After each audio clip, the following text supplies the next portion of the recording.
పెట్టినటువంటి ఈ నవధాన్యాలు 45 రోజుల తర్వాత కొంతమంది రైతులైతే మన పశువులు మేపడం, అలాగే మేపలేని స్థితిలో ఉన్న రైతులైతే ఇలాగా కోసి పశువులు దానాగా వేయడం జరుగుతుంది.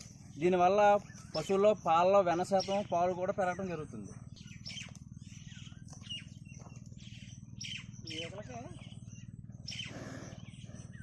అండి, నా పేరు ఉమామేశ్వరరావు. నేను నిర్దోలి ఏడీఏ సబ్ డివిజన్గా మాస్టర్ ట్రైనర్గా పనిచేస్తున్నాను.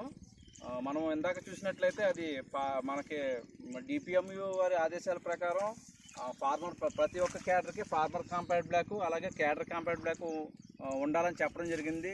ఇందులో భాగంగా ముక్కాముల గ్రామం గుడాల వెంకటేశ్వరరావు గారి ఈ పొలంలో దాదాపుగా ఈ 15 ఎకరాలు క్యాడర్ కాంపాక్ట్ బ్లాక్ అన్నది ఏర్పాటు చేయడం జరిగింది.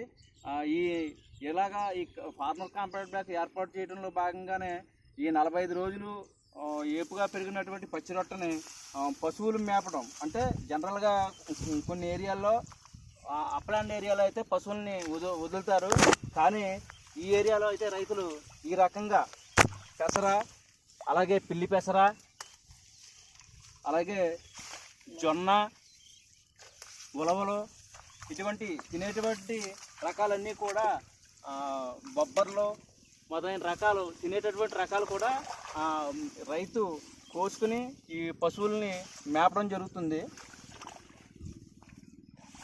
మనం పాడి పంట అంటాం కదండి. ఈ పాడి పంట అంటే మనం పచ్చిరొట్ట ఎరువులు, పచ్చిరొట్ట విత్తనాలు వేయటం వల్ల ఈ పశువులకి దానా దొరుకుతుంది.